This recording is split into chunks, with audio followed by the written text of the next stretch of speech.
अस्सलामु अलैकुम वरहमतुल्लाहि तआला वबरकातुहू नहमदुहू व नुसल्ली अला रसूलिहिल करीम अम्मा बाद। அல்லாஹ் ஜல்ல ஷானுஹு தஆலாவுடைய கருணையால் ஷேഖுமார்களுடைய வாழ்க்கை வரலாற்றை நாம் பார்த்து வருகிறோம். ஹாஜா குதுபுத்தீன் பக்தியார் காக்கி ரஹ்மத்துல்லாஹி அலைஹி அவர்களை பற்றி செய்திகளை பார்த்து வந்தோம். எஜமான் அவர்கள் டெல்லியில் தன்னுடைய தங்குமிடத்தை அவங்க ஷேഖுடைய உத்தரவுப்படி ஆக்கி கொண்டு மக்களுக்கு நல்லுபதேசங்கள் செய்து கொண்டு வந்தார்கள். அங்குள்ள மக்களுக்கு லா இலாஹ இல்லல்லாஹ்வை போதித்து வந்தார்கள். அரசரெல்லாம் அவருடைய முரீதாக இருந்தார்கள், மந்திரிகளெல்லாம் அவங்களுடைய முரீதாக இருந்தார்கள். மன்னர் அல்தமிஷ் எஜமான் அவர்களுடைய ஹலீஃபாவாகவும் இருந்தார்கள். ஆனால் மன்னர்களிடத்திலே மந்திரிமார்களிடத்திலே ஒரு பொருள் கூட ஹதியாவாக பெற்றுக்கொள்ள மாட்டார்கள். பெருமானார் ஸல்லல்லாஹு அலைஹி வஸல்லம் வாழ்ந்தது போன்று வீட்டிலே ஒரு நேரம் பசித்திருந்தால் ஒரு நேரம் உணவு அருந்துவார்கள். இப்படித்தான் வாழ்க்கையை ஓட்டினார்கள். அஜ்மீரில் ஹஜ்ரத் ஹாஜா முஈனுத்தீன் சிஷ்டி அஜ்மீரி நாயகம் அவர்கள் அங்கே மார்க்க சேவை செய்து வந்தார்கள். ஒரு நாள் ஹாஜா நாயகம் அஜ்மீர் நாயகத்திடத்தில் ஒரு ஏழை விவசாயி ஒருத்தர் வந்தார். வந்து என்னுடைய நிலத்தை அரசாங்க அதிகாரிகள் அநியாயமாக அபகரித்து கொண்டார்கள். எனவே தங்களுடைய முரீது குதுபுத்தீன் பக்தியாரி காக்கியா அவங்க உங்கள் பேச்சை கேட்பாங்க. அவங்களுக்கு ஒரு தபால் எழுதி கொடுத்தீங்கன்னா நான் கொண்டு போய் அவங்கள்ட்ட கொடுக்குறேன். அவங்க அது அரசர் அவங்க முரீது இல்லையா, அவங்க பேச்சை கேட்பாங்க. அரசர்கிட்ட கொடுத்தா அரசர் உத்தரவிட்டார்னா அந்த நிலத்தை எனக்கு திருப்பி கொடுத்துருவாங்க. அந்த நிலம் ஒன்று தான் என் வாழ்க்கையின் வசதி. அதில் விவசாயம் சின்ன லெவலில் செய்து அதை வச்சு தான் நானும் என் குடும்பத்தாரும் சாப்பிட்டு வர்றோம். நாங்கள் ஏற்கனவே ஏழைங்க, அதுவும் போயிடுச்சுன்னு தான் பசி பட்டினி தான் கிடக்கணும், உதவி செய்யுங்கன்னு அழுதார்கள். ஒரு தபால் எழுதி கொடுங்கன்னு கேட்டாங்க. நிஜமாக விசாரித்தாங்க. ஆமாம், உண்மை அதுதான் தெரியுது. அவர் நிலத்தை அரசாங்க அதிகாரிகள் பெற்றுக்கொண்டார்கள். ஏதோ காரணம் சொல்லி இப்போ என்னோட ஓடு போடுறோன்னு போய் வாங்கிக்குவானுவோம், ஒரு அற்ப காசை கொடுத்துருவானுவோம். உதாரணமாக இப்போ பக்கத்தில் நிலம் இருக்குதுன்னு வச்சுங்களேன், இந்த நிலம் 1 கோடி ரூபாய்க்கு போகும்.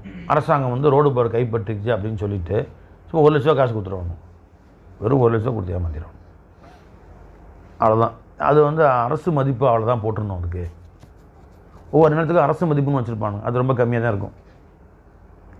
ஒரு சென்ட்டுக்கு 12 ரூபா கொடுத்தோம். புற வச்சு அது இடத்த எடுத்துக்கிட்டு ஒரு சென்ட்டு 1 லட்ச ரூபாய்க்கு போயிட்டுருக்கு. ஒரு சென்ட்டுக்கு வெறும் 12 ரூபா, 12,000 இல்லை, வெறும் 12 ரூபா கணக்கு வச்சு காசு கொடுப்பாங்க. அரசாங்க மதிப்பு அவ்வளோதான் இருக்குது அப்படின்னு சொல்லி அப்படி பிடிக்கிட்டானுங்க. ஏதோ சாக்கு சொல்லி அல்லது நாங்கள் அரசாங்கத்தை திடீர்னு நாங்கள் ஒரு டைட்டில் பார்க் அமைக்க போகிறோம்னு சொல்லி விவசாயிகளுக்கு 300 ஏக்கர் இடத்தை காலி பண்ணிட்டாங்க கோயம்புத்தூரில். அந்த மாதிரி ஏதோ ஒரு ஃபேக்ட்ரி அமைக்க போகிறோம், அது மாதிரி குளம் கட்ட போகிறோம், எதையோ ஒன்று சொல்லி கைப்பற்றிக்கிட்டாங்க. விசாரித்து பார்த்தாங்க, உண்மைன்னு தெரிஞ்சிச்சு. சரி வாங்க நானே நேரில் கிளம்பிட்டேன்னு எஜமான் அவர்கள் அசாவை தூக்கிட்டு கிளம்பிட்டாங்க. இங்கே டெல்லிக்கு இங்கே நடந்து போகணும். சுமாராக 450 கிலோமீட்டர் வளைஞ்சிங்களா. நடந்து போனால் எப்படியும் 10 நாள் 15 நாள் ஆகும். அந்த காலத்து மாதிரி ஃப்ளைட்டோ ட்ரெயின் வசதி பஸ் வசதி கிடையாது. 800 வருஷத்துக்கு முன்னாடி. அவர் பதறி போயிட்டார். எஜமானே நீங்கள் தபால் மட்டும் கொடுங்க, நான் கொண்டு போய் கொடுத்தா போதும் போய். அப்போ இதை விட சவாப் என்ன? ஒரு ஏழைக்காக வேண்டி நாம் பாடுபட்டோம்னா ஒவ்வொரு 8க்கும் அல்ல எனக்கு சவாப் கொடுப்பான். அங்கே நான் கிளம்பிடுறேன்னு எஜமான் கிளம்பிட்டான். எஜமான் கிளம்புனாங்கன்னா அவங்க சில சீடர்கள் முரீதுகள் ஹலீஃபாக்கள் எல்லாம் எஜமான் பண்ணி போகுது. பெரும் படையே கிளம்பி போகுது டெல்லிக்கு அந்த ஒரு ஏழை விவசாயிக்காக வேண்டி. பதினஞ்சுங்களா உடனே கிளம்பிட்டாங்க. கிளம்பி இந்த வரக்கூடிய செய்தியை டெல்லியில் யாருக்குமே தெரிவிக்கவும் இல்லை. முன்கூட்டி தபால்லாம் போடலை, முன்கூட்டி எந்த செய்தியும் யாருக்கும் சொல்லவும் இல்லை. நிஜமாக கிட்ட வந்துட்டாங்க. அப்போ தான் மக்கள் சிலர் வந்து சொன்னார்கள், நிஜமாக வந்துகிட்டு இருக்கிறாங்கன்னு சொன்ன உடனே இந்த செய்தி குதுபுத்தீன் பக்தியாரி காக்கி ரஹ்மத்துல்லாஹி அவர்களுக்கும் அரசருக்கும் தெரிந்து டெல்லி மாநகரமே திரண்டு நின்று வரவேற்றது. வரவேற்று எஜமான் அவர்கள் தாங்கள் போய் ஒரே வரவேற்ற அரண்மனையில் போய் தங்க மாட்டாங்க சர்க்கார். அங்கே உள்ள ஒரு குடிசையில் போய் குதுபுதீன் பக்தியாரி காக்கி ரஹ்மத்துல்லாஹி ஏற்பாடு செய்த ஒரு இடத்துல போய் தங்கிக்கிட்டாங்க. மக்கள் எல்லோரும் அவரிடத்துல நோக்கி எஜமானவர்கிட்ட வந்து தாலீம் வாங்குறாங்க. அப்பா சர்க்கார் நாயகம் இந்த மாதிரி நான் எதுக்கு வந்தேன்னு கேட்டால், வந்த நோக்கம் இந்த உழவருக்கு அவர் நிலத்தை அரசு அதிகாரிகள் பறித்து கொண்டார்கள். உடனடியாக அரசர் உத்தரவிட்டு அந்த நிலத்தை மீட்டு இந்த உழவருக்கு கொடுத்துட்டாங்க. அல்ஹம்துலில்லாஹ், நான் வந்த நோக்கம் நிறைவேறிவிட்டது என்று எஜமான் அவர்கள் சொன்னார்கள். அப்போ தான் சொன்னேன், டெல்லியில் வந்து உள்ள சில உலமாக்கள் குதுபுத்தீன் பக்தியாரி காக்கி ரஹ்மத்துல்லாஹி அலைஹி அவர்கள் மீது வருத்தம் உள்ளவர்களாக இருந்தார்கள். அதில் முக்கியமானது, அந்த காலத்தில் பெரிய பதவி உலமாக்களில் தலைவர் பதவின்னு கொடுப்பாங்க இல்லையா, முஃப்திகள் தலைவர், காசி தலைவர். ஒவ்வொரு ஏரியாவுக்கு ஒரு காசி இருப்பார், நீதி ஒரு முஃப்தி இருப்பார். இப்போ தமிழ்நாட்டில் திருப்பூர் காசி, கோயம்புத்தூர் காசி, ஈரோடு காசின்னு இருப்பாங்க. தலைமை காசின்னு ஒருத்தவங்க இருப்பாங்க தமிழ்நாட்டுக்கே. இப்போ யார் இருக்கா தலைமை காசி? சுல்தான் சலாஹுத்தீன் அய்யூபி. சுல்தான் இல்லை, வெறும் சலாஹுத்தீன் அய்யூபி. பெரிய மகான் அவங்க. ரசூலுடைய பாரம்பரியம்னு நினைக்கிறேன், இல்லை அபூபக்கர் பாரம்பரியம் தெரியல. ஒரு பெரிய பாரம்பரியத்தில் உள்ள பெரிய மகான், நல்ல மனிதர். அவங்க இப்போ வந்து தலைமை காசியாக இருக்கிறாங்க. அந்த மாதிரி தலைமை காசின்னு இருப்பாங்கன்னா அந்த போஸ்ட்டுக்கு எல்லாம் அடிச்சுக்குவாங்க, எனக்கு வேணும் எனக்கு வேணும். இப்போ காசி பதவிக்கே தேர்தலில் வைக்கிறாங்களா, அந்த மாதிரி ஜமாஅத் உலமா தலைவருக்கு தேர்தல் வைக்கிறாங்களா, அந்த மாதிரி அரசர் நியமிப்பார். அது பெரிய பதவி. அந்த பதவி கிடச்சிதுன்னு சொன்னால் ஒரு உலகமே மதிப்பு. அந்த பதவியில் நஜ்முத்தீன் சுஹ்ரா அப்படின்னு சொல்லி ஒரு பெரிய ஆலிமை நியமிச்சிருந்தாங்க. சொல்லலாம். இப்போ அவர் என்ன தான் தலைமை நீதிபதியாக இருந்தாலும் தலைமை காசியாக இருந்தாலும் மக்கள்லாம் அவர் பேச்ச கேட்க மாட்டேங்கிறாங்க. எதாக இருந்தாலும் நேராக குதுபுதீன் பக்தியாரி காக்கி ரஹ்மத்துல்லாஹி அவங்க வந்து அவங்க உத்தரவு தான் மக்கள் மதிக்கிறாங்க. அவர் ஒரு பேருக்கு இருக்கிற வழியே மதிப்பு மரியாதையில் இங்கே தான். அதனால் அவருக்கு ரொம்ப பொறாமை ஆயிடுச்சு. இந்த பொறாமை இருக்கே, அது ரொம்ப பெரிய ஆபத்து. அதனால தான் அல்லாஹ் ஜல்ல ஷானஹு பொறாமைக்காரர்களின் தீங்கை விட்டும் என்னை பாதுகாத்துக்க அல்லாஹ் அப்படின்னு கேட்க சொன்னாங்க. ஒரு ஆலிமுடைய வளர்ச்சியை கண்டால் எல்லா மற்ற சுற்றி இருக்க எல்லாம் எரிய ஆரம்பிச்சிருவாங்க. யார்? பொதுமக்கள் இல்லை, ஆலிம்களே எரிவானும், வயிற்றுச்சல் சாவானும். உடனே அவர் வந்து ரொம்ப பொறாமையில் இந்த மாதிரி இவருங்க மக்கள் எல்லாம் அவர் பேச்சை கேட்குறாங்க, அவரை மதிக்கிறாங்க. அவர் என்ன ஒன்று இருக்குது, என்ன மனசளவாதுனாரா ஒன்று, நாங்கள் எவ்வளோ கல்வி கடல், எந்த கிதாபும் விரல் நுனியில் வச்சுருக்கிறோம். அவர் சூஃபி உட்காந்து தஸ்பீஹ் ஊட்டிட்டு உட்காந்துருக்க வேண்டியது, மக்களை ஏமாற்ற வேண்டியது, பொழைக்க வேண்டியது, இப்படிலாம். இன்னும் சொல்ல போனால் உஸ்மான் ஹாரூனி ரஹ்மத்துல்லாஹிட்ட முரீது வாங்கியிருந்தார் அவர் ஆலிம்சா. உஸ்மான் ஹாரூனி ரஹ்மத்துல்லாஹிட்ட இப்போ ஹாஜா நாயத்துக்கு பீர்பாய் ஆச்சு. ஹாஜா அஜ்மீர் நாயத்துடைய பீர்பாய். ஏன் அவங்களுடைய ஷேக் உஸ்மான் ஹாரூனிட்ட முரீது வாங்கியிருக்கிறாங்க. இப்போ குதுபுத்தீன் பக்தியாரி காக்கி ரஹ்மத்துல்லாஹி அலைஹி அவர்களுக்கு அவர் செச்சா பீர் ஆச்சு. செச்சா பீர்னா தன்னுடைய குருவுடைய பீர்பாய்கள் இருக்கிறாங்களே, அவங்கள எப்படி சொல்லணும்னா செச்சா பீர் அப்படின்னு சொல்லணும். இப்போ நீங்கள் வந்து என்னுடைய முரீதுன்னு வச்சுக்கோங்க. இப்போ என்னுடைய பீர்பாய் இருப்பாங்க, என் ஷேக்கிட்ட பையத்து வாங்க, ஃபைசி நாயத்திட்ட பையத்து வாங்கினவங்க, அவங்கள நீங்கள் வந்து செச்சா பீர் அப்படின்னு சொல்லுவாங்க. நான் தகப்பேன் அந்தஸ்து, என்னுடைய ஷேக் வந்து உங்களுக்கு தாத்தாவுடைய அந்தஸ்து. அப்போ அவங்களுடைய மற்ற முறிகள் உங்களுக்கு சின்னத்தா சின்ன பெரியத்தாவுடைய அந்தஸ்து. அங்கே உருதுல வந்து செச்சா பீர் அப்படின்னு சொல்லுவாங்க. இப்போ நஜ்முத்தீன் சுஹ்ரா வந்து செச்சா பீர் ஆயிடுச்சு. யாருக்கு?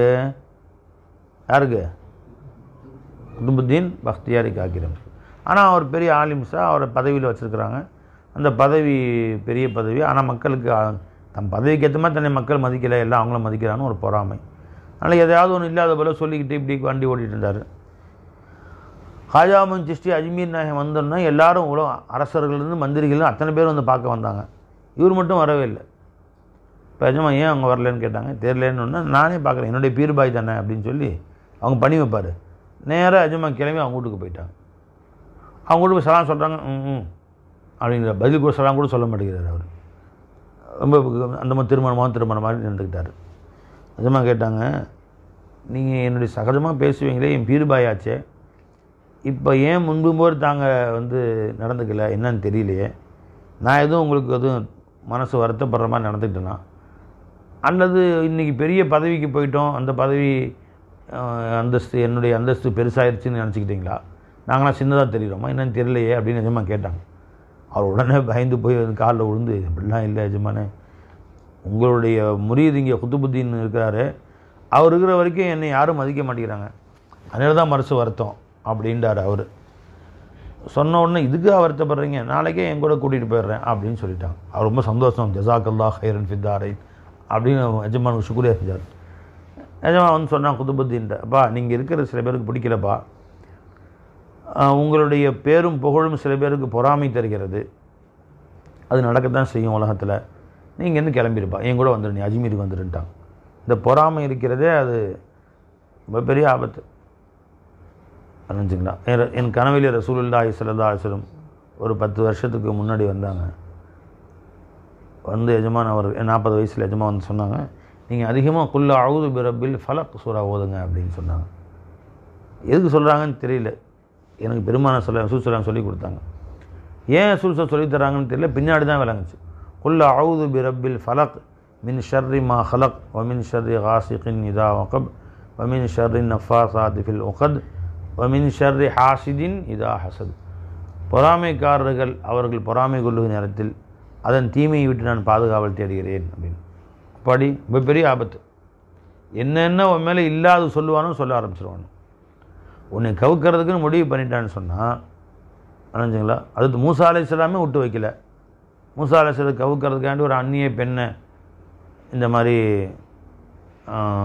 தப்பாக நடந்தாங்கன்னு போய் சொல்லுங்கன்னு எல்லாத்துக்கு முன்னாடி சொல்ல வச்சு காரூன் மூசா அலைஹிஸ்ஸலாம் அந்த மாதிரி போய் சொல்லி, மூசா அலைஹிஸ்ஸலாம்ட்ட போய் அந்த பொம்பளை போய் அந்த மாதிரி சொல்லி இந்த செய்தி அரசருக்கெல்லாம் போய் விசாரணை வந்த உடனே வளைஞ்சுங்களா ஒரு மிரட்டி கேட்டாங்க பாருங்கள், என்னடா செய்தி உண்மை அப்படின்னு. அந்த பொண்ணு அடிக்க போயிட்டா, இந்த ஆள் தான் காசு கொடுத்து இப்படி சொல்ல சொன்னான் அப்படின்னு சொல்லிட்டாங்க. உடனே மண்ணை புடின்னாங்க. காரூனை மண்ணு பிடிக்க ஆரம்பிச்சிச்சு. அவன் தான் ஏற்பாடு செஞ்சது.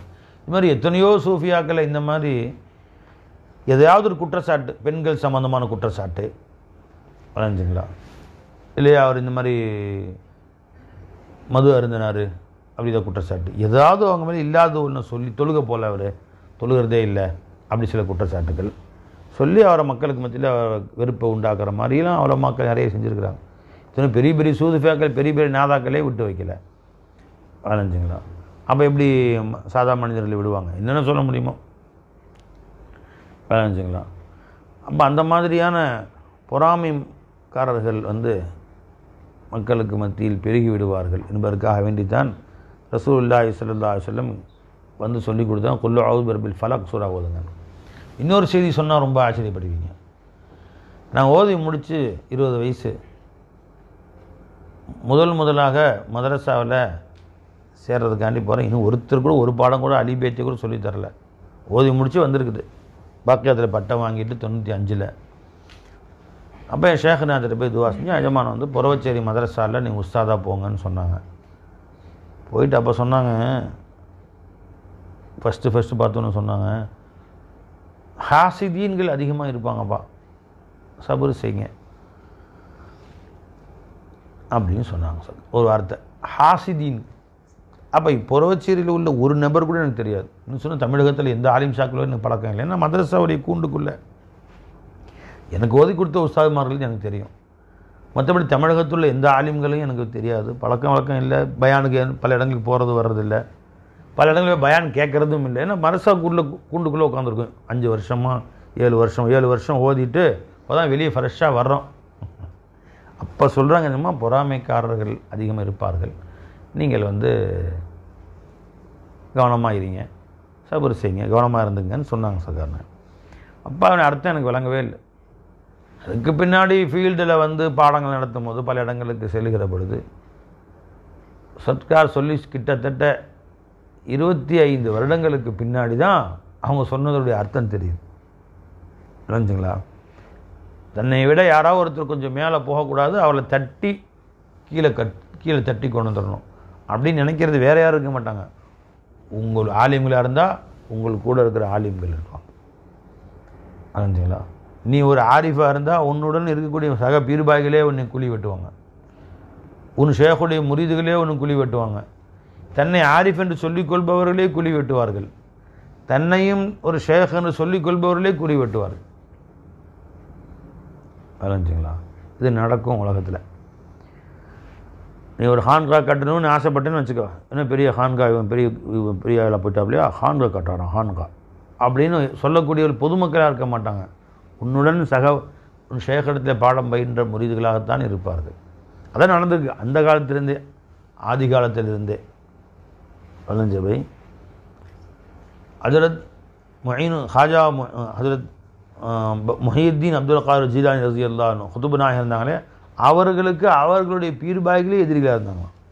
அவங்க ஷேக்கிட்ட பாடம் படித்த பீர்பாய்களே, அவங்க ஷேக்கிட்ட ஞானம் படித்தவர்களே எதிரியாக இருந்தாங்க. அப்போ இந்த பொறாமை என்பது கல்பை விட்டு போகாது, சீக்கிரத்தில் போகாது. நானும் அவனும் ஒன்றா தான் வந்தோம், ஒரு காலேஜ் சேர்ந்தோம். இன்னும் சொல்லும்போது எனக்கு பின்னாடி வந்தார் அவர். இன்றைக்கி எனக்கு மேலே போயிட்டுருக்காருன்னா என்னுடைய அந்தஸ்து என்ன? நான் 20 வருஷமாக என் ஷேக்கிட்டு இருக்கேன், அவர் 2 வருஷம் தான் ஆச்சு, அவர் எப்படி மேலே போக விடுவேன் அப்படிங்கிற மாதிரி எண்ணங்கள் மனசில் வரும். என் ஷேகர் சொன்னாங்க, அது அல்லாஹ் கொடுக்குற கிஃப்ட். அது உதாரணம் சொன்னாங்க எங்கள் சர்க்கார். பார்த்தீங்கன்னா மாட்டுக்கு வால் எப்போ இருக்கும்? பிறக்கும் போதே இருக்குமா, பின்னாடி வருமா? மாட்டுக்கு வால் சொல்லுங்கள் போய், வாய் திறந்து பேசுங்க ஜி. கொம்பு இருக்குமா பிறக்கும் போது? கொம்பு எப்போ வரும்? எப்போயோ பின்னாடி ஒரு 6 மாதமோ, கணக்கு தெரியல, 6 மாதமோ 1 வருஷமோ கழிச்சு மெதுவாக கொம்பு வருது இல்லையா? கொஞ்சம் சரி. மாடு வளர்ச்சி அடைஞ்ச பின்னாடி கொம்பு எப்படி இருக்குது? இத்தனை பெருசாகிடுது, இவ்வளோ பெருசு, இத்தனை பெருசு. எவ்வளோ ஸ்ட்ராங்காக இருக்குது. முட்டைனா அப்படியே இன்னொரு மாட்டை தூக்கிடுது. ஒரு மனுஷனை முட்டைனா இந்த பக்கம் தான் அந்தான குடல் வெளியே வந்துடுது. அவ்வளோ ஸ்ட்ராங்காக வலிமையாக. எது? ஆமாம், கானகங்கள் எருமை மாடுலாம் இருக்குங்களே, அதை பார்த்து சிங்கம்லாம் பயப்படுது. 4-5 எருமை சேர்ந்து ஒரு சிங்கத்தை வேட்டையாடுதுங்க. சிங்கத்தை அப்படியே கொம்பில் முட்டி தூக்குது, அப்படியே கொம்பு வந்து கிழிச்சிருது, ஒரு காலே பேத்துருது சிங்கத்தை. அவை பயந்து ஓடுதுங்க. ஒரு மாடாக இருந்தால் 4-5 சிங்கம் சேர்ந்து அதை சாப்பிட்ருதுங்க. ஒரு மாடு திங்க சிங்கிச்சுன்னா வேறு மாடல் உதவிக்கு வந்துச்சுன்னா ஓடிடுது. இது சிங்கம்லாம் அப்படியே முட்டி தூக்கிடுது, வயிற்று கிழிச்சி கீறிடுது. அவ்வளோ வலிமையாக அந்த கொம்பு இருக்குது. பெரிய கொம்பு, கூராக இருக்கும் கொம்பு. இது பின்னாடி தானே வந்துச்சு. வால் எப்போ இருந்துச்சுங்க? அது கடைசி வரைக்கும் அப்படியே தொங்கிட்டு இருக்கும். அதில் அடித்தா யார் மேலே வலிக்குவான்? அது வாழை தூக்கி அடித்தா சிங்கம் சாகுமா? அது முட்டி தூக்குது பாரு கொம்பு. இப்போ பின்னாடி தான் வருது, அது வலிமையாகிடுது. இது முன்னாடி இருந்து இருக்குது, அதே மாதிரி தொங்கிக்கிட்டு தான் இருக்குது. அதே மாதிரி சில பேர் வால் மாதிரி தொங்கிட்டு இருப்பாங்க ஷேக்கிட்ட முந்தி இருந்து. சில பேர் வருவாங்க, அல்லாஹ் தஆலா உயர்ந்த நிலைச்சு கொடுத்துருவான். அந்த உடனே குத்துபுத்தீன் பக்தியாரி காக்கி ரஹ்மத்துல்லாஹி எஜமான்ட்ட வந்த உடனே அங்கேயே முரீது கொடுத்து அங்கேயே ஹிலாஃபத்து கொடுத்துட்டாங்க. கண்டிப்பாக்கிட்டாங்க. ஏன்னா அப்படி அந்தஸ்து இருக்குது அவங்களுக்கு. எல்லாருடைய அந்தஸ்தும் ஒரே மாதிரி இல்லை இல்லையா? அந்த மாதிரி அதை அவங்களால தாங்கி கொள்ள முடியாது. நேற்று வந்த நானே இன்னும் வந்து ஹான்காலாம் கட்டலை, இவர் ஹான்கா கட்டுறாராம், ஹான்கா அப்படின்னு சொல்லக்கூடியவர்களும் இவ்வுலகில் இருக்கத்தான் செய்வார்கள். விளங்குது? இப்போ பொறாமைகள் வந்து அதிகமாக ஆகும். அதைத்தான் என் ஷேக் நாயகமும் சொன்னாங்க, ரசூல் ஸல்லல்லாஹு அலைஹி வஸல்லம் சொன்னாங்க. அது ஒன்று. ரெண்டாவது, நாமளும் அதில் எச்சரிக்கையாக இருக்கும். 200 பேர் பொறாமை வருகிற பொழுது நான் தான் சொன்னேன், ஒமின் ஷர்ரி ஹாசிதின் இதா ஹசதுக்கு ஒரு அர்த்தம் எப்படி வைக்கணும்? ஹாசித் பொறாமைப்படுபவனின் தீங்கை விட்டும் என்னை நீ பாதுகாத்துக்கொள் இறைவா. இதா ஹசத அவர்கள் என்மேல் பொறாமை கொள்ளுகிற நேரத்தில் அவர்களின் தீங்கை விட்டும் என்னை பாதுகாத்துக்கொள். இப்படி ஒரு அர்த்தம் வைக்கலாம். இன்னொரு அர்த்தம், ஒமின் ஷர்ரி ஹாசிதின் எனக்குள்ளே ஒரு ஹாசித் இருப்பான் பாரு, என் நஃப்ஸு தான் அடுத்த மேலே பொறாமப்படுது. அவன் பெருசாகிட்டு பிறக்க நாம் சின்னதாக இருக்கிறோம். என் தம்பி எனக்கு பின்னாடி 3 வருஷம் கழித்து பிறந்தவன், இன்றைக்கி அவன் வீடு கட்டிட்டு நான் வீடு கட்டாமல் உட்காந்துருக்கேன். நீங்கள் கார் வாங்கினா நான் கார் வாங்க உட்காந்துருக்கேன். வயிறு எரியுது அப்படிங்கிறானோ. அண்ணனுக்கு வயிறு எரியுது பொறாமையினால் தம்பியின் மீது. எனக்கு 3 வருஷத்துக்கு பின்னாடி பிறந்தவன். இன்னும் சொல்லப்போனால் அவனுடைய வியாபாரத்துக்கு நான் தான் அடிப்படையில் ஆரம்பிட்டேன். என்கிட்ட தான் 1 லட்சம் காசு வாங்கினான், நான் தான் கடனாக கொடுத்தேன். இன்றைக்கி அவன் ஹோண்டு போய்ட்டான், என் வியாபாரம் கீழே போயிடுச்சு. அதே பழைய பொட்டிக்கடை தான் 20 வருஷமாக வச்சுருக்கிறோம். இன்றைக்கி அவன் வந்து எங்கேயோ போயிட்டான், சூப்பர் மார்க்கெட்லாம் வச்சுட்டான் இந்தியா முழுசாக. இந்த பை அண்ணனுக்கு எரியுது, அடி வயிற்றில் எரியுது, நடக்கும். அப்போ ஒமின் ஷர்ரி நஃப்ஸின் ஹாசிதின் என்னுடைய பொறாமை கொள்ளுகிற நஃப்ஸ் இருக்கே அதை விட்டும் நான் பாதுகாவல் தேடுகிறேன். இதா ஹசத அது அடுத்தவர் மேல் பொறாமைப்படுகிற பொழுது. இது 2 அர்த்தமும் வைக்கலாம். இது 2 எது ரொம்ப கெடுதி தெரியுமா? நம்ம நஃப்ஸு ஹாசிதாக மாறுச்சுன்னா, இன்னொருத்தன் ஹாசிதாக மாறினா, பொறாமைக்காரனாக மாறினா, அவங்க எப்போயாவது தீங்கு செய்யலாம். டெய்லி 24 மணி நேரம் செஞ்சிட்ருப்பானா? வாரம் ஒருக்கா வருஷம் ஒருக்கா செய்யலாம். ஏதோ ஒன்று செய்யலாம். டே என்ன ஓவராக போகிறேன்னா பிறண்டு கூட ஓடிடலாம். அதை விட்டுட்டு ஊரை விட்டு ஓடிடலாம். அல்ல அவனை விட்டு நாம் வேண்டு வேணாயா இந்த ஊரை நீயே வச்சு தொலை, டெல்லி நீயே வச்சுக்கணும், அஜ்மீருக்கு போகிறேன் அப்படின்னு கிளம்பிடலாம். என்ன பை இந்தா எந்த ஊரை நீ வச்சு நீயே ஆண்டுக்கோ. நான் எனக்கு ஊரா இல்லை அல்லாவுடைய ஊர், நான் கிளம்புறேன் அப்படின்னு கிளம்பிடலாம்.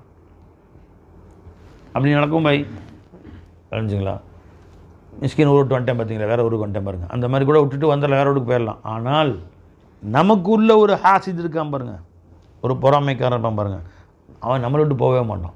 எரிறான் யாரை பார்த்தாலும். யாருடைய வளர்ச்சியும் பொறுக்காது. அவன் மேலே போகிறது, இவன் என்ன மேலே போகிறது. ரொம்ப பெரிய ஆபத்து. 24 மணி நேரமும் கூட இருந்து சத்தாய்ப்பான். அதனால் ஒரு நஃப்ஸு ஹசது பொறாமைப்படுவதை விட்டு அல்லாட்டு பாதுகாவல் தேடிக்கும். ரொம்ப பிறர் மீது பொறாமை வராமல் பாதுகாத்து. அதுக்கு என்ன செய்யணும்? தௌஹீத் தான். நீ அவனின் திறமை அவனுடையது என்று கருதினால் வரதான் செய்யும். அது அல்லாஹ் கொடுத்ததுன்னு கேட்டால் அல்லாட்ட கேட்டு வாங்கிக்கோ. ஏன் பொறாமப்படுற? கொடுக்குறவன் அல்ல தானே, அவன்கிட்ட கேளு, உனக்கும் கொடுப்பான் அவன். ஏன் அவன் மேலே காயற, அவன் மேலே கோவப்படுற, அவன் மேலே வருத்தப்பட்டு என்ன செய்யுது? அம் தஹ்சதூன நாஸ பிமா ஆதாஹுமுல்லாஹ மின் ஃபضலிஹி. எல்லாம் கேட்குறான் குர்ஆனில். அல்லாஹ் தன் ஃபضலை கொண்டு ஒரு நபருக்கு ஒரு அருள் கொடை கொடுக்கிறது, அதை பார்த்து நீங்கள் பொறாமப்படுறீங்களா? ஏன் அல்லாட்ட கேட்டு வாங்கிய பாய். ஜும்மா முடிச்சுட்டு ஒரு பணக்காரர் வெளியே வருகிறார். தன் காரை நோக்கி பள்ளிவாசல் படியில் இறங்குகிறார். வரும்போது போடுவதற்காக நிறைய காசு கொண்டு வந்திருக்கார், முசாஃபர்களுக்கு போகிறதுக்காண்டி.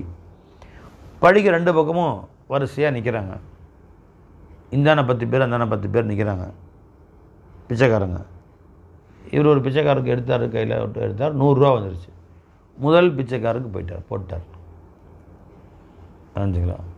அடுத்த படியில் வருவார். ஆனால் அதுக்குள்ளார மித்த பிச்சைக்காரன், டே 100 ரூபாடா, டே அப்பாடி காரணம், ஒரு வாரமாக 100 ரூபா சேரலடா எனக்கு, நேற்று 10 ரூபா, இன்றைக்கி 15 ரூபா. விளைஞ்சிங்களா? ஒரு வாரமாக பிச்சை எடுக்கிறேன், 100 ரூபா சேரல. எடுத்தவன ஒரே பிச்சையில் 100 ரூபாயா? அப்பாடி அம்மாடி அப்பா, டே எனக்கு கொஞ்சம் கொடுறா. 100 ரூபாயில் 50 ரூபா எனக்கு கொடுறா, 10 ரூபா எனக்கு கொடுறான்னு நிற்கிறான். அவன்கிட்ட போய்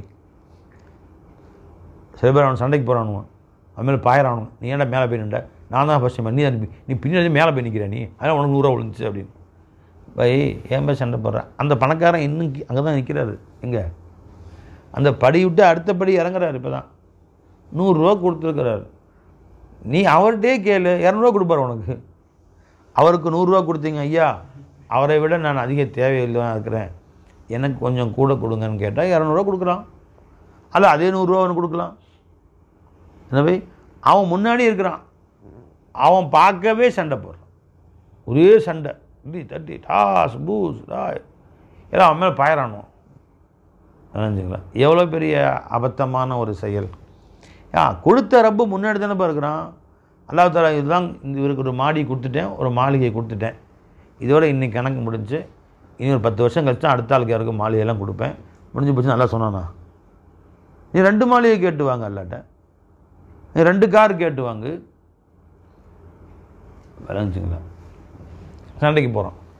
இப்போ எல்லா பிச்சைக்காரனும் 10 பிச்சைக்காரனும் சேர்ந்து அந்த பிச்சைக்காரனுக்கான அவன் மேலே பாயிறானுவோம். அது எப்படிடா உனக்கு மட்டும் கொடுக்க போச்சு, ஆச்சா போச்சான்னு. இது அந்த பணக்காரன் அங்கே தான் நிற்கிறான், படியில். அடுத்த படி கூட கீழே இறங்கலை. என்ன இப்படி சண்டை போகிறானுவன்? அடிக்க அடி இப்படி தடி சண்டைக்கு வரணும் அவன்கிட்ட. இவர் கடும் டென்ஷன் ஆகிட்டார். நான் இன்னும் காசு வச்சுருக்கிறேன், எல்லாருக்கும் தரலான்னு தான் இருக்கிறேன், அதுக்குள்ளே அவசரப்பட்டு சண்டைக்கு போகிறானு. போங்கடா, அவன் துரத்துங்க அந்த 10 பேரையும். இந்தப்பா நீ 10,000 வச்சுக்கோ, அவனுக்கு தர வேண்டிய செய்து உனக்கே கொடுத்துறேன், நீயே வச்சுக்கோ. உண்மையில போகிறான் போகிறதுக்கு அவனுக்கு என்ன உரிமை இருக்குது? எந்த கேட்க வேண்டியதை கொடுப்பேன். உன்னை அடிக்கிறதுக்கு உரிமை என்ன இருக்குது? உன்னை சண்டைக்கு வரதுக்கு என்ன உரிமை இருக்குது? எல்லாருக்கும் தர செய்து உனக்கே கொடுத்துறேன், நீயே வச்சுக்கோ, இந்த 10,000 வச்சுக்கோ, கட்டே நீயே வச்சுக்கோ என்று அவர் கோபத்தில் போடுறார். அது மாதிரி அல்லாஹ் ஜல்ல ஷானு தஆலா ரப்புல் ஆலமீனாக நான் இருக்கிற நீ ஏன் பொறாமப்படுற? எல்லாருக்கும் தரதுக்கு தயாராக இருக்கு, என்கிட்ட கேட்காம அவன்கிட்ட சண்டைக்கு போகிற நீ சண்டை போடும் காலமெல்லாம் அவனுக்கு கூட தான் கொடுப்பேன், போடா. இது அல்லாஹ்வுடைய கீரத்து. உன்னை ஒருத்தன் பொறாமப்படுறான்னு வச்சுக்கோங்க, வழங்கலாம். அல்லாஹ் நிச்சயமாக உனக்கு இன்னும் கொஞ்சம் அதிகமாக கொடுக்கறதுக்கு நாடிட்டான்னு அர்த்தம். அவன் பொறாமையாக உனக்கு சூழ்ச்சி செய்கிறான்னு வச்சுங்க, அந்த சூழ்ச்சி உனக்கு பாதிப்பை உண்டாக்காது, இன்னும் தான் உனக்கு தரும். வெளிரங்கமாக சில பாதிப்பை உண்டாக்கலாம். இந்த பிச்சைக்காரன் அவன் 2 அடி போட்டான் பாருங்க, இந்த 10 பேரும் சேர்ந்து வந்து அவன் 2 அடி போகிறான், முதுகு தும்மால் டுமின்னு போகிறான். நிப்பாட்டு ஏன் அடிக்கிறான்? காசு நான் தானே கொடுத்தேன், போங்கடா போடா. அந்த 10 பேரும் துரத்துங்கப்பா. அவன் கூட அந்த டிரைவர்கிட்ட சொல்கிறார், அவன் துரத்துறானு, இவர்கிட்ட 10,000 ரூபா வச்சுக்க பண்ணி சந்தோஷமா. எவனுக்கும் காசு கிடையாது, எல்லாரும் காசும் உனக்கு தான். ஜி அது மாதிரி அல்ல என்ன செய்வான், நான் கொடுத்து நீ இதுக்கு நடிக்கிறேன் சண்டைக்கு வர 2 அடி உழுந்துச்சு. அந்த மாதிரி சில நேரம் தொந்தரவு பண்ணுவானுங்க. பொறாமைக்காரருடைய தொந்தரவு சில நேரங்களில் பலிக்கும். அது நிரந்தரம் அல்ல. சின்ன காயம் உண்டாக்கலாம், ஏதாவது சின்ன சின்ன வருத்தங்களை உண்டாக்கலாம், ஒரு சின்ன அவமரியாதை உண்டாக்கலாம். அதுக்கு மேலே ஒன்றும் செய்ய முடியாது. அல்லாஹ் உன்னை அந்தஸ்தை மேலே கொண்டு போயிட்டே இருப்பான். இவன் தள்ள தள்ள இன்னும் மேலே போவான். அவனுங்க பொறாமை கொல்ல கொல்ல அவருடைய வயிற்றறிச்சல் அதிகமாக அதிகமாக அல்லாஹ் சொல்கிறான், குல் மூத்தூபி கைலிக்கும், உங்கள் பொறாமையினால் வெந்து சாவுங்கள் என்று நபியை சொல்லிவிடுங்கள். அல்லாஹ் உங்கள் உதவி செய்வான். அல்லாஹ் தாலா இன்னும் மேலே கொண்டு போவான், மேலே கொண்டு போவான். ஆச்சுங்களா? அம் தக்ஸிமூன ஆச்சுன்னா அஹும் யக்ஸிமூன ரஹ்மத் ரப்பிக், அல்லாஹ்வுடைய ரஹ்மத்தை இவர்களாக பங்கு வைக்கிறார்கள், அல்லது இவங்கள்ட்ட கேட்டு அல்லாஹ் பங்கு வைக்கணுமா, யாராவது எவ்வளோ கொடுக்கலாங்க அப்படின்னு பங்கு வைக்கிறது அல்லாஹ்வுடைய உரிமை. அவன் காசிம், அவன் எப்படி வேணால் பங்கு வைப்பான் அல்லாஹ் ஜல்ல ஷானு தஆலா. இவர்களே அதில் குறுக்கிடுகிறார்கள் அல்லாஹ் கேட்குறான். அதனால் தம்பி இது நடக்க தான் செய்யும். குத்துபுத்தீன் பக்தியாரி காக்கீர் ரஹ்மத்துல்லாஹி போன்ற மகான்கள் அவுலியாக்களே விட்டு வைக்கல. அப்படிங்கும்போது நம்மளை மாதிரி ஒன்றுமில்ல சாதாரண மனிதர்களையா அவர்களை விட்டு வைப்பார்கள்? அதனால் பொறாமைக்காரர்கள் நிறைந்திருப்பார்கள். இதெல்லாம் உங்களுக்கு ஏன் நான் சொல்கிறேன்னா, நீங்கள் இப்போ கூண்டு கிளிகள், நான் சொன்ன மாதிரி மதரசாவில் கூண்டு கிளியாக உட்காந்துருக்கோம், துனியாவே தெரியாது. நீங்கள் எல்லாருமே நாளைக்கு இந்த கூண்டை விட்டு பறந்து வெளியே போவீங்க இல்லையா? அங்கே போய் ஒரு மரத்துலையே போய் உட்காருவீங்க, கூடு கட்டுவீங்க.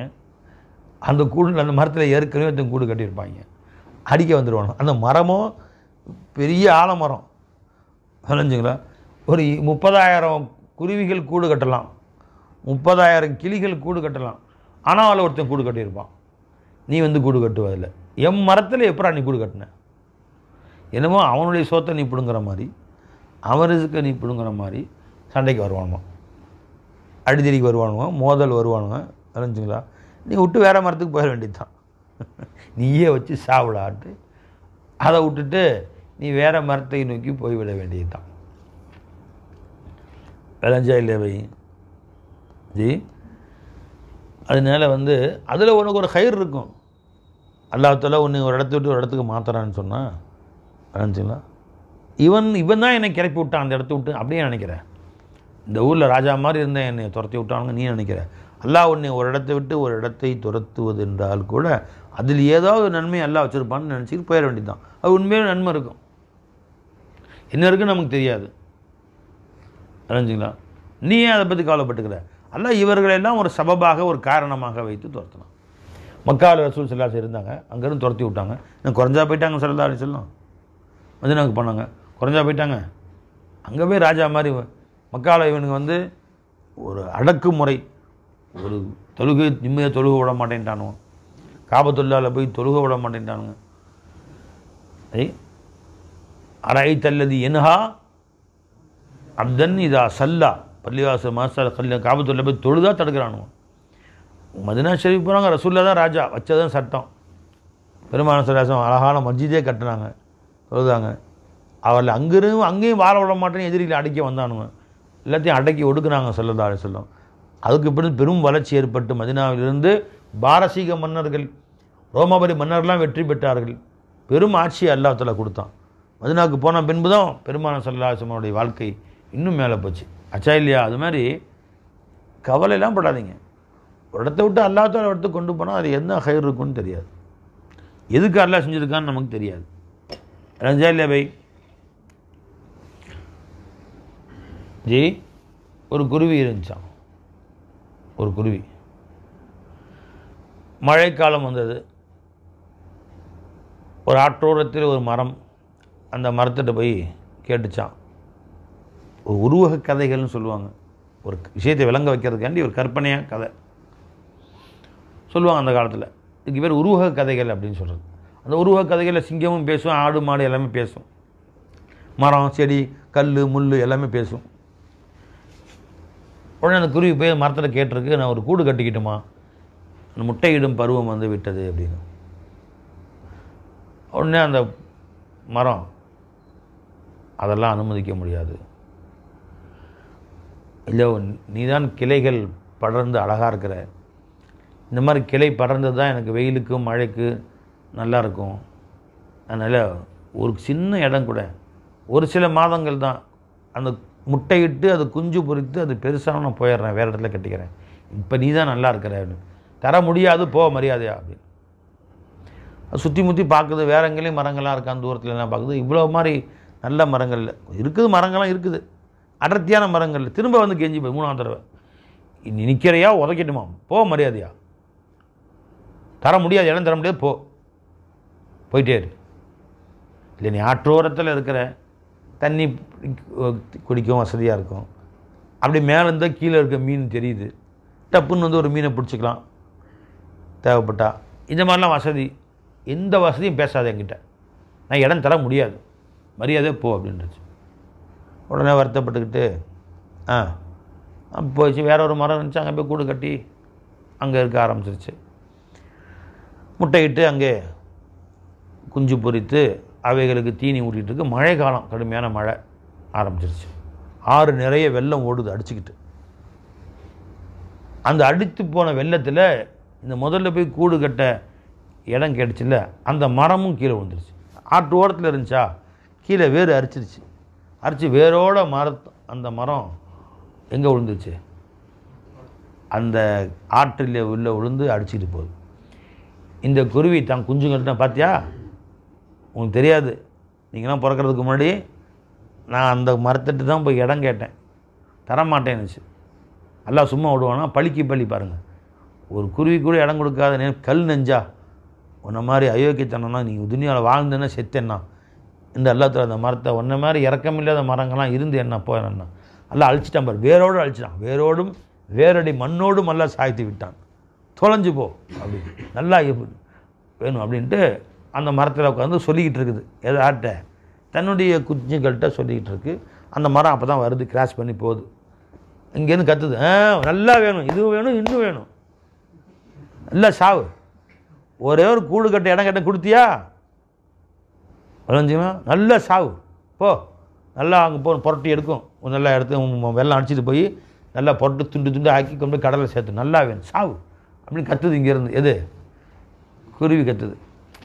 அப்போ அந்த மரம் சொல்லுமா, மரம் சொல்லிச்சான், அங்கேருந்து அடிச்சுட்டு போயிட்டுருக்குது. அது சொல்லிச்சான், குருவி சந்தோஷமாக இரு, மகிழ்ச்சியாக இரு, உன் மகிழ்ச்சி தான் எனக்கு பொருத்தம்.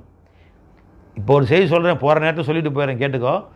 நீ அன்றைக்கி வந்து என்கிட்ட இடம் கேட்டையே, ஏன் தரல தெரியுமா, ஏன் தரல, திமிரு உனக்கு அப்படின்ச்சு அந்த குருவி. இல்லைப்பா, அப்போவே நான் பார்த்தேன், கீழே என் வேரை வந்து மரம் தண்ணி அரிச்சு அரிச்சு பாதிக்கு மேலே அரிச்சிருச்சு. அப்போ நான் விளங்கிட்டேன், இன்னும் ஒரு மலைக்கு கூட என்னுடைய வேர் தாங்காது, அடுத்த மலையில் நிச்சயமாக கவுந்து விழுந்துடும். அப்போ நீ என்னில் கூடு கட்டியிருந்தா நீயும் உன் குருவிகளும் சேர்ந்து, உன் குஞ்சுங்களும் சேர்ந்து ஆற்றுல விழுந்து எல்லாமே செத்து போயிடுவீங்க. உன்னை எப்படா அனுப்புறது அப்படின்னு சொல்ல எனக்கு தெரியல அழகுஞ்சா. அப்போ உன்னுடைய நிலைமை அப்படி ஆயிடக்கூடாதுங்கிறக்காக வேண்டி வேணும்னு திட்டம் போட்டு தான் நான் சொன்னேன். என்னண்டு, இங்கே உட்காராத, போ, உட்காந்தா உரிச்சிடுவேன் தோழியை, போ அந்தானே எந்த ஒன்று, அதுக்கு தான் துரத்தி விட்டேன். எது சொல்லுது அந்த மரம். இப்போ அவனுடைய குழுவியோடு ஆனந்தமாக இருக்கிறத பார்க்கும்போது கல்பெல்லாம் சந்தோஷமாக இருக்குது, நீ நிம்மதியாக வேலை, நான் போயிட்டு வரேன்னு சொல்லிட்டு போயிடுச்சான் இது அந்த மரம் அப்படின்னு கதை போட்டிருக்கானோ. ஒரு உருவக கதை. அப்படின்னா உன்னை ஒரு இடத்த விட்டு அல்லாஹ்தாலா இன்னொரு இடத்துக்கு கொண்டு போகிறான்னு என்ன காரணம் உனக்கு என்ன தெரியும்? அஞ்சு போய் ஏதோ ஒரு காரணம், ஏதோ ஒரு சாக்கு, ஏதோ ஒரு வழிமுறை சொல்லி இங்கேருந்து அங்கே போவாங்க, அலைஞ்சிங்களா. அதே மாதிரி தான் ஷேகமாரில் ஒன்று இங்கேருந்து அப்படி சொல்கிறாங்கன்னா ஏதோ ஒரு காரணம் உள்ளுக்குள்ளே இருக்கும். அல்லாஹ்தாலா அவங்களுக்கு காட்டியிருப்பான், அலைஞ்சிங்களா. சில நேரங்களில் ஒரு சில அற்ப காரணங்கள் சொல்லுவாங்க, இதெல்லாம் ஒரு காரணமா அப்படின்னு எனக்கு தெரியும். அது என்ன உண்மை காரணம்னு ஒன்று சொல்ல மாட்டாங்க. அலைஞ்சா ஒரு பள்ளிவாசலுக்கு நான் வர்றேன், நம்ம அசார் வந்து இமாம் செய்கிறார், அந்த மஸ்ஜிதுக்கு நான் பார்க்க வரேன், அசாரை பார்க்க வர்றேன், அலைஞ்சிங்களா. அவர் மக்தபெல்லாம் பிள்ளைங்க 10 பேர் உட்காந்துருக்குறாங்க, 20-30 பேர் பிள்ளைங்க உட்காந்துருக்குறாங்க. அழகாக சிறப்பாக அந்த ஊரே கண்ணியமாக வச்சுருக்குது, அசாரை கண்ணியமாக வச்சுருக்குறாங்க. அவர் வீட்டுக்கு போய் சாயா பிஸ்கட்லாம் கொடுக்குறதுலாம் இருக்குது. நான் பார்த்துட்டு, அசாரு நல்ல கண்ணியமாக வச்சுருக்காங்க, நல்ல சம்பளம் கொடுக்குறாங்க, நல்லா வச்சுருக்குறாங்க. அசாரு என்ன இந்த பள்ளிவாசலில் வந்து முற்றம்லாம் அப்படியே சிதிலம் அடைஞ்சு கிடக்குது, சரியில்லையே. உள்ளே நல்லா இருக்குது, வெளியே பார்த்தா ஓடெலாம் உடஞ்சி கிடக்குது, ஏன் மாற்றாம வச்சுருக்கானுங்க? அடுத்த வருஷம் மாற்றலான்னு சொல்லிட்டு இருக்காங்க. இந்த இடம் சரியில்லை, நீ இடத்த காலி பண்ணு, இந்த ஊர்லேயே இருக்க வேணாம் கோயம்புத்தூரில், நீ வந்து நேராக ஈரோட்டுக்கு போய் சேர்த்து விட்றேன் உடனே அப்படின்னு. நீங்கள் இது ஒரு சின்ன அற்ப காரணம், இது ஒரு காரணமா? எது வெளியில் ஓடு வந்து சரியா இல்லை, இதெல்லாம் ஒரு காரணம். நீ சரியில்லைப்பா, இந்த இடத்த காலி பண்ணுப்பா. அவர் உண்மையிலேயே முரீதாக இருந்தால் ஷேக் எதுக்கு சொல்கிறாங்கன்னு அல்லாஹ் கிருபையில் சரிங்க சர்க்கார் அப்படின்னு அடுத்த நேரம் பொட்டி தூக்கணும். அடுத்த நேரமா? அந்த நேரமே, அடுத்த நேரம் இல்லை. ஃபோன் பண்ணி சொல்லிட்டு நான் கிளம்பி ஷேக் கூட கிளம்பிடணும். நீ நினைக்கூடாது ஓடு உழுகுறதா ஓட்டை மாற்ற சொல்லலாம், ஊரை மாற்ற சொல்லுவாங்க அதுக்குன்னு சொல்லிட்டு. ஓடு சரியில்லையே, இது ஓடு இப்படி இப்போ உழுகுன்னு தெரியல, வேணா தம்பி இடத்த காலி பண்ணிடுறேன்னு கொண்டு போய் ஈரோட்டில் ஒரு மாசாலும் சேர்த்து விட்டாங்க, ஒரு பள்ளிவாசலையும் சேர்த்து விட்டாங்க. உனக்கு அப்போ விளங்காது என்னண்டு, இதுக்காண்டி கொண்டு போய் அங்கே ஈரோட்டில் சேர்த்துனாங்க. நல்ல கண்ணியமாக மக்கள் வச்சுருந்தாங்க, 20-30 பிள்ளைங்க ஓதிக்கிட்டு இருந்துச்சுங்க, அழகாக நடந்துகிட்டு இருந்துச்சுங்க அப்படின்னு. அது நானும் ஒன்று சொல்லணும்னு அவசியம் கிடையாது. நீ கேட்கவும் கூச்சப்பட்டு இது ஒரு காரணமா அப்படின்னு நான் ஏதோ காரணம் சொல்லியிருப்பேன், நீங்கள் கொண்டு போய் சேர்த்து விட்டாச்சு. நினச்சிங்களா? ஏன் பீர்பா கேட்குறாங்க, அல்லது என்னுடைய ஹாஸான ஹலீஃபா கேட்குறாங்க, இப்ராஹிம்ஸ் கேட்குறாங்க, அப்துல் ரஹ்மான்ஸ் கேட்குறாங்க, ஏன் ஒரு அந்த ஹசாரா இல்லை பாபே பார்த்தேன், மக்தப் பிள்ளைங்க உட்காந்து ஓதிக்கிட்டு இருந்தாங்க, அது 13-14 வயசு பொம்பளை பிள்ளைங்களாம் உட்காந்துருக்குதுங்க. இப்போ இந்த பொம்பளை பிள்ளைங்க வேணாம், வர 4-5 பிள்ளைங்க உட்காந்து வேணான்னு சொன்னால் ரொம்ப எதுக்காக அச்சுட்டு அமுச்சுட்டு அந்த பிள்ளைங்களேன்னு கேட்பாங்க, குரான் முடிக்காமல் அப்படின்னு. தொடர்ந்து ஓதனா இந்த வயசு இன்னும் 22 வயசு, கல்யாணம் முடிக்காத ஏதாவது ஒரு பிரச்சனை ஆச்சுன்னா நாளைக்கு ஒம்பு. அது எப்படி இது காரணமாக சொல்ல முடியும்? வயசு பிள்ளைங்களாம் உட்காந்துருக்கு ஓதுதுங்கப்பா, அது கூச்சம் இல்லாமல் வருதுங்க. அது கோஎஜுகேஷன் போகிற பிள்ளைங்க, அவங்களுக்கு அஜத்து பெருசாக தெரியல, அது டெய்லி 1000 ஆம்பளை பிள்ளைங்களை பார்க்குதுங்க, கோஎஜுகேஷன் படிக்குதுங்க, அவங்களுக்கு பெருசாக இருக்காது. இவருக்கு அது அந்த பிள்ளைங்க பொம்பளை பிள்ளைங்க உட்காந்து ஓதுற நான் கண்ணில் பார்த்தேன், பிள்ளைங்க வெள்ளையும் இருக்குது. இவர் மனசு சின்ன வயசு, தப்பாக ஏதாவது நடந்துட்டாருன்னா ஏதாவது பெரிய பிரச்சனை ஊரில் கேவலமாக போயிடும், இவர் வாழ்க்கை பாதிக்கும், பின்னாடி ஜெயிலுக்கு போகிற மாதிரி வரும், இந்த மாதிரிலாம் வரக்கூடாதுங்கிறதுக்காக வேண்டி ஓடு சரியில்லைன்னு காரணம் காட்டி அவரை கொண்டு போய் ஈரோட்டில் விட்டம்பா அப்படின்னு சொல்லுவோம். ஹாசானவங்கள்ட்ட சில பேர் கேட்டாங்கன்னா மனசுக்குள்ளே என்ன வச்சுருப்போம், ஒன்று மனசுக்குள்ளே ஒரு காரணம் இருக்கும், அந்த காரணத்தை வெளிப்படுத்தணும்னு அவசியம் இல்லை. நினைஞ்சிங்களா? உனக்கு ஒரு தகுந்த காரணம் சொல்லி அது சரியில்லை போக வேணாம், அது சரியில்லை அங்கே இருக்க வேணாம் அப்படின்றது. நீ கேட்குற நீ வந்து இது இங்கே போய் நான் வந்து நானும் இவரும் போய் துணி எடுத்து வரேன்னு கேட்குறாரு. அப்சல் கேட்குறாரு, தக்குவாவில் போய் துணி எடுத்து வரோம் வெள்ளிக்கிழமை போய் அப்படின்னு. நினைஞ்சிங்களா? மழையும் மேகமாக இருப்பா வேணாப்பா அப்படின்ற. மழையும் மேகம் தான் நம்ம பஸ்ஸில் தானே போகிறோம், அவ்வளோ பெருசெல்லாம் ஒன்றும் இல்லையே, தூரல் தான், இதுக்கு போய் வேணாங்கிறாங்களே அப்படின்னு அப்படி நினைக்காது. ஒரு காரணம், இன்னொரு காரணம் என் கல்பில் இருக்கும். நீ யார் கூட சேர்ந்து போகிறேன்னு சொல்லி முஷரஃப் கூடன்னு வச்சுக்க, உதாரணத்துக்கு அவன் 1ஆம் நம்பர் பொறுக்கி பைய, அவன் போகும்போது இருக்கிற பை உதாரணம் கோச்சிக்காத பை, நல்ல பிள்ளை முஷரஃப், நீ முஷரஃப் கூட போகிறேன்றார் இவர். முஷரஃப் நல்ல பிள்ளை பை, உதாரணம் சொல்கிறேன் பை. அவன் போகும்போது டாயில் அதுக்கு இல்லையா போவான், அவன் போகும்போது டாவ் அடிச்சுக்கிட்டு பஸ்ஸில் யாராவது கிண்டல் பண்ணிக்கிட்டு போலீஸ்காரன் கையில் ஈவிடிசி கைது பண்ணுறதுக்கு வம்பா, அவன் கூட போகக்கூடாது, நீ போகிறது பூரா முஷரஃப் கூட போகிறேங்கிற, வேணா அவன் கூட போடாதப்பா அப்படி சொன்னால் முஷரஃப் கோச்சிக்குவார், என் கூட போனால் என்னவா அப்படின்னு. அதனால வந்து அவர் பேரை சொல்லாமல் அவரோட அப்போ சொன்னேன், நாளைக்கு வேணாப்பா பின்னாடி போய்க்கலாம், அடுத்த வாரம் போய்க்கலாம் அப்படின்னு விட்டுறது. அடுத்த வாரம் வந்து கேட்குறாரு, நான் வந்து இர்ஷாத் கூட போயிட்டு வா அப்படி. விளங்குச்சிங்களா? ஒரு பை முஷரஃப் கோச்சிக்கிட்டியா, நீ நல்ல பிள்ளை தான்ப்பா, ஒரு உதாரணத்துக்காண்டு உன் பேர் சொல்லிக்கிட்டேன், நீ அந்த மாதிரி பிள்ளை இல்லை, உதாரணம் சொல்லி.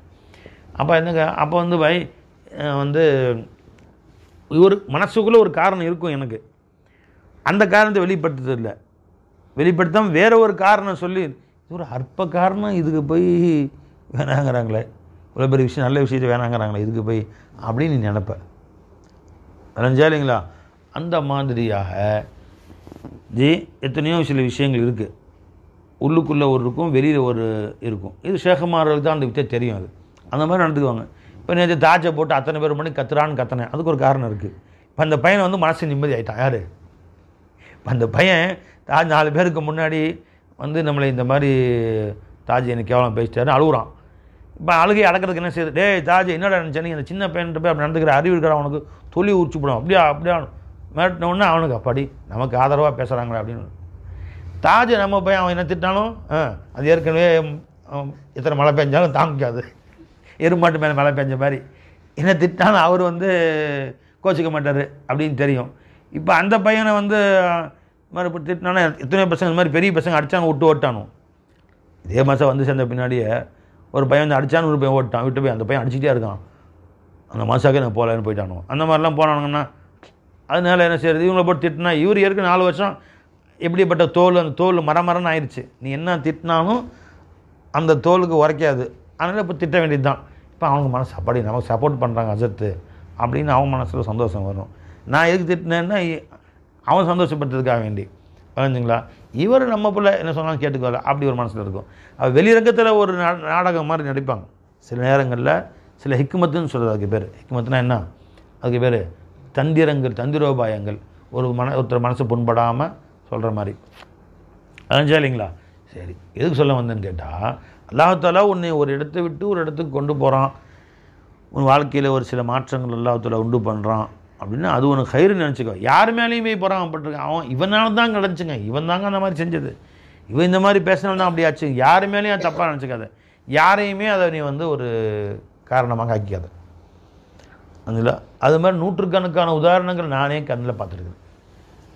எங்கள் கும்பகோணத்தில் போய் என் தம்பி அசத் ஆலிம்சா மர்சா இலாஹிய மர்சாவை ஃபஸ்ட்டு உஸ்தாத் அவங்க தான் அறிஞ்சுங்களா ஆரம்பித்து நடத்திட்டு இருந்தாங்க. சிறப்பாக 5 வருஷம் நடத்தி பட்டமளிப்பு நடத்துனாங்க. பிரம்மாண்டமான பட்டமளிப்பு விழா.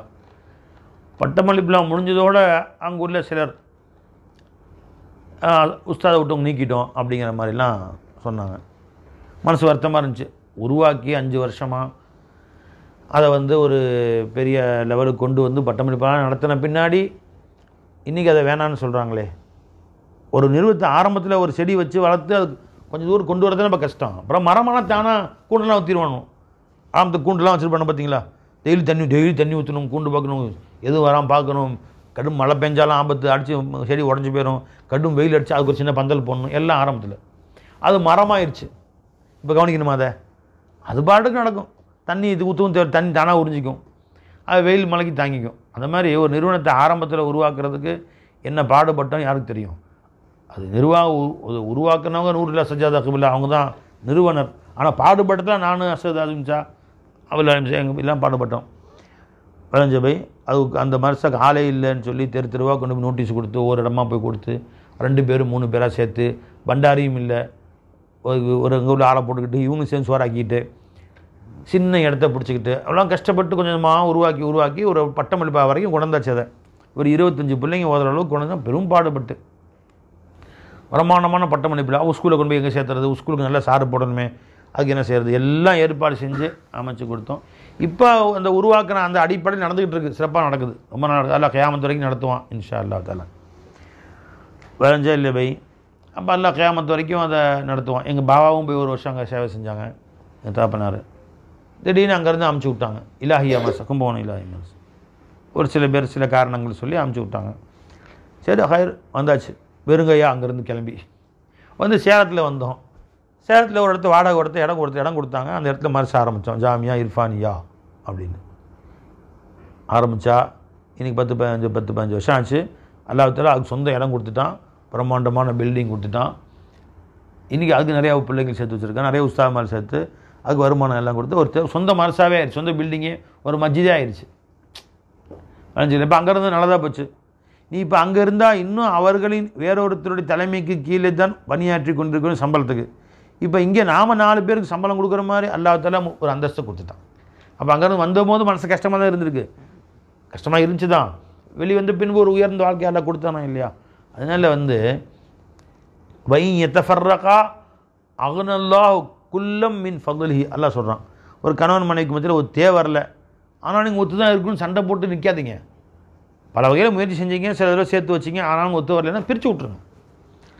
அப்படி பிரித்து இருவரும் பிரிந்து விடுவார்களே ஆனால் ஒவ்வொருத்தருக்கும் அல்ல நல்வாழ்வு கொடுப்பான்.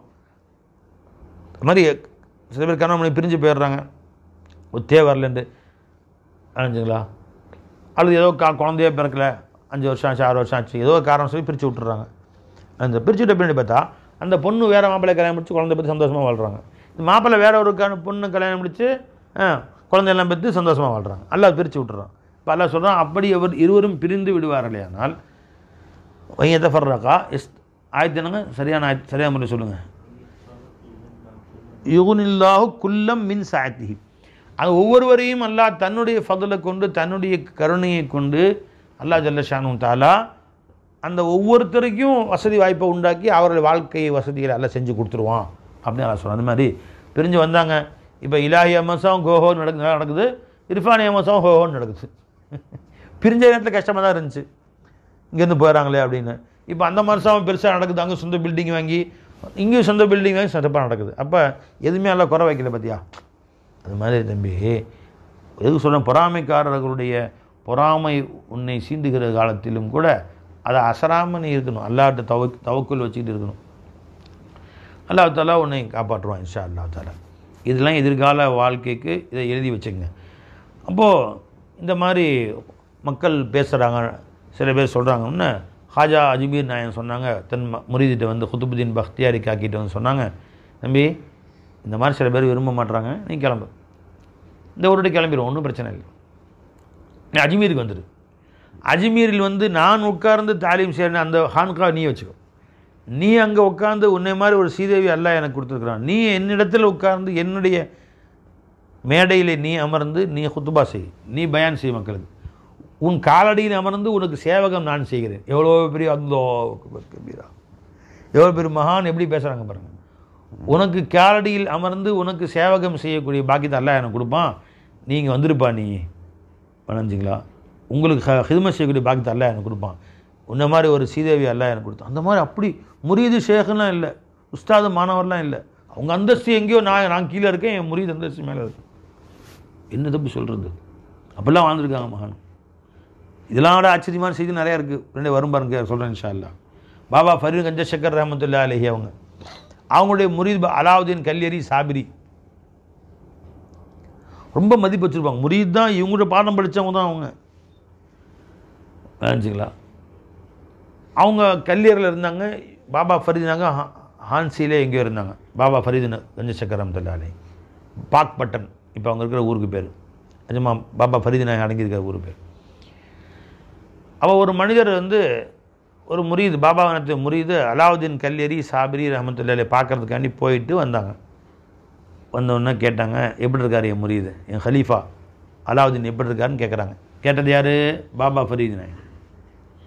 நிஜமாக நான் போனோன்னு உங்களை விசாரிச்சேன், ஷேக் நல்லா இருக்கிறாங்களா அப்படின்னு கேட்டாங்க அப்படின்னு சொல்லி. அப்படியா கேட்டாங்களா, என் ஷேக்குன்னு சொன்னாங்களா அவங்க உங்களையே என்ன சொன்னாங்களா? ஆமாம் நிஜமானே, என் ஷேக்கு ஃபரீது நாயகம் நல்லா இருக்காங்களான்னு கேட்டாங்க.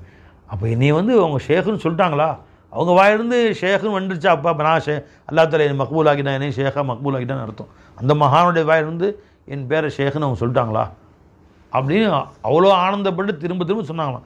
சாபிரி எஜமா வாயிலிருந்து என்னை ஷேக்குன்னு சொல்லிட்டாங்களாம். அல்ஹம்துலில்லாஹ் அல்ஹம்துலில்லாஹ். என்ன தவாது, அல்லாஹ் அக்பர்.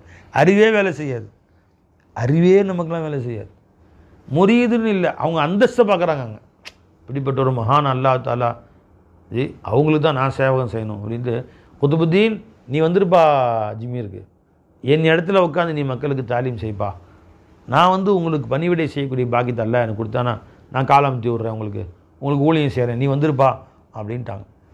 அவ்வளோ எஜமா கிளம்பிட்டான் குதுபுத்தீன். எஜமானே உங்களோடு இருக்கிறத விட எனக்கு பெரிய பாக்கியம் என்ன இருக்குது சர்க்கார் அப்படின்னு சொல்லிட்டு அவங்க கிளம்பிட்டாங்க. யார் கிளம்புறதோட மொத்த டில்லியும் அல்லோல கொல்லோலம், அரசிலிருந்து எல்லாரும் தெருவில் படுத்து புரள்றாங்க, நம்மளை விட்டு குதுபதி நாயகம் போகிறாங்களா அப்படின்னு தெருவில் படுத்து புரள்றாங்க ஜனங்கள்லாம். தெருவே எல்லாம் ஒரே கண்ணீர் சத்தம், ஒரே அழுகு சத்தம். வெளியே வந்து பார்த்தாங்க அஜ்மீர் நாயகம், என்னங்க இது மொத்த டெல்லி அழுகுது எஜமானேன்னு எல்லாம் சொல்கிறாங்க.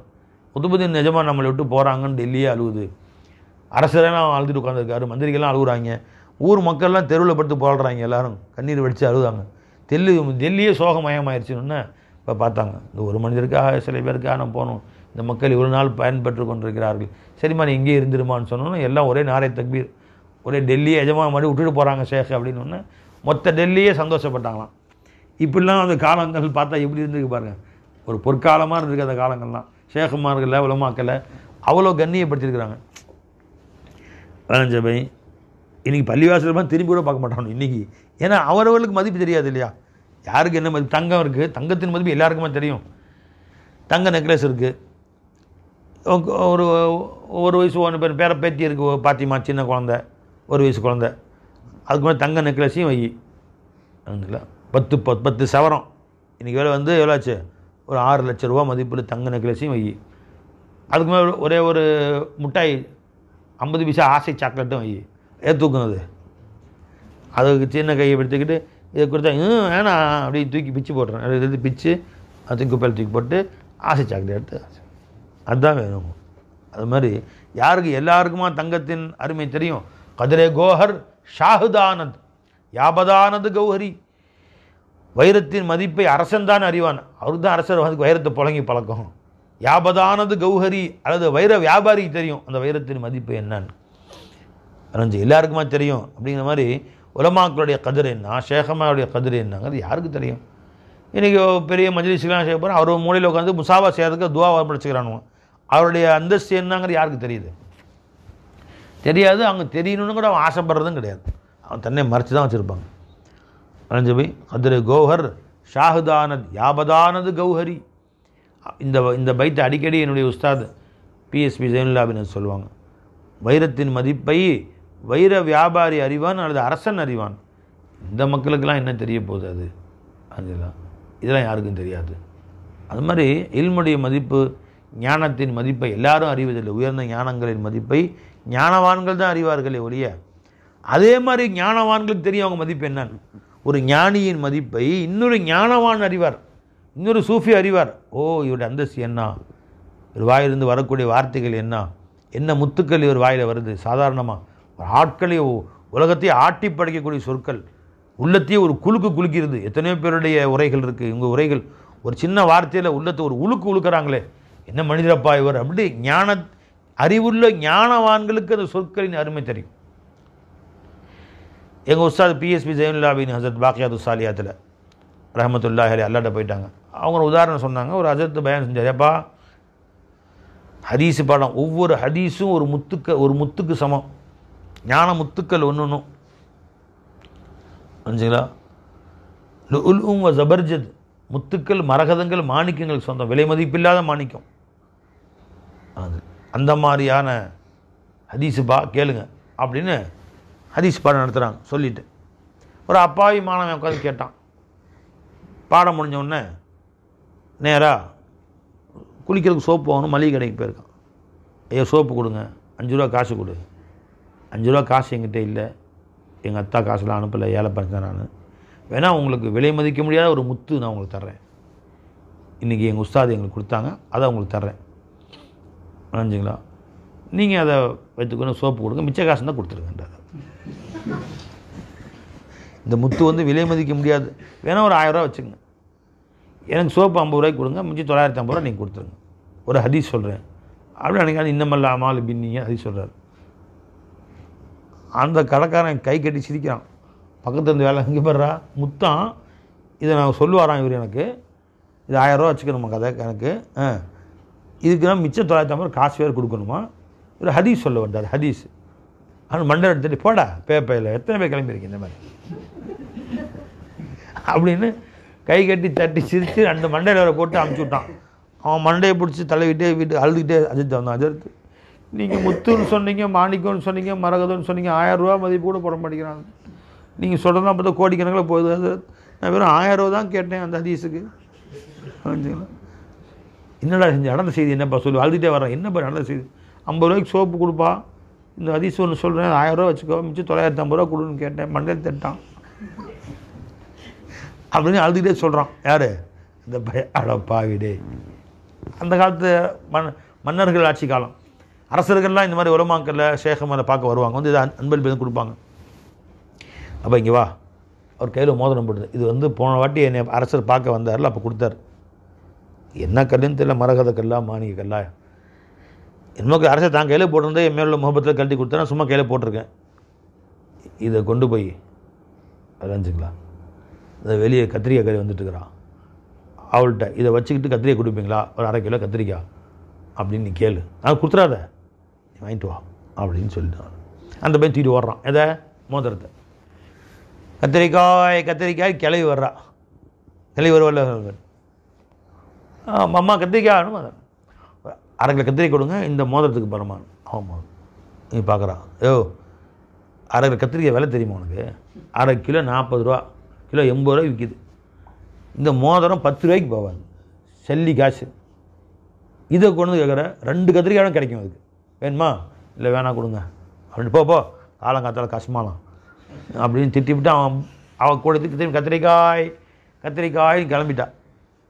அந்த மோதிரம் திருப்பி பார்த்துவிட்டு அவள் 2 கத்திரிக்காய் தர்றேன், கையில் போட கொஞ்சம் அழகாக இருக்கும் பார்க்குறதுக்கு, இது காசு வேறு கொடுப்பாங்களாக்கும் அப்படிங்கிற அவள் வேலைஞ்ச பை. அவள் போயிட்டா, நீ கொடுக்கல என்ன சொன்னாலும் இந்த கதையெல்லாம் அவன் சொன்னார், இந்த மாதிரி திட்டினாவ அப்படின்னு. சரி நீ நகைக்கடைக்கு போ, நகைக்கடை சந்துன்னு பெரிய ஃபுல்லாக நகைக்கடை மாணிக்க முத்து வியாபாரங்க.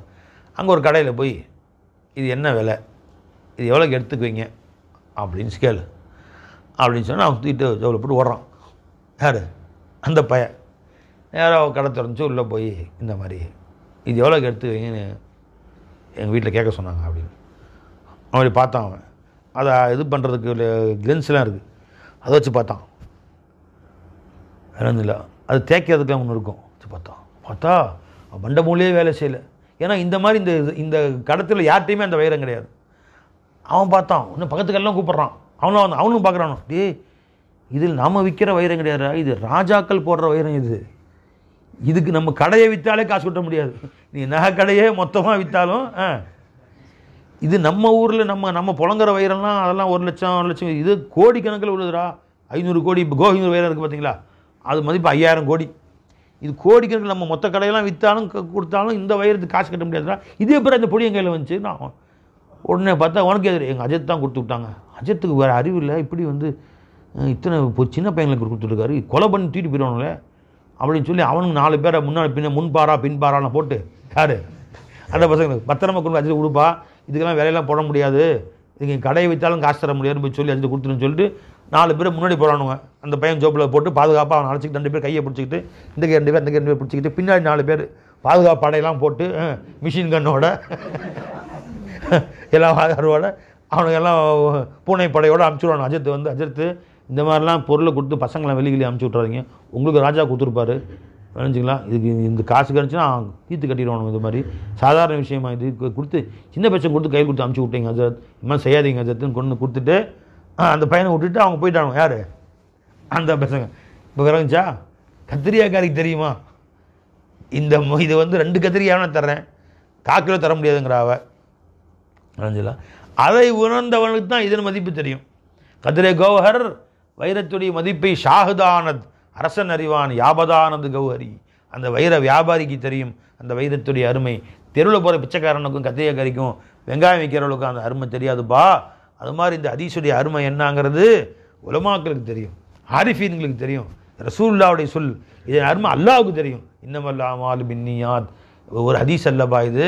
புகாரி இமாம்கிட்ட போய் கேளு அந்த ஹதீஸுடைய அருமையை கேளு, முஸ்லீம் இமாம்கிட்ட போய் கேளு, திருமதி இமாம்கிட்ட கேளு, அவங்க சொல்லுவாங்க.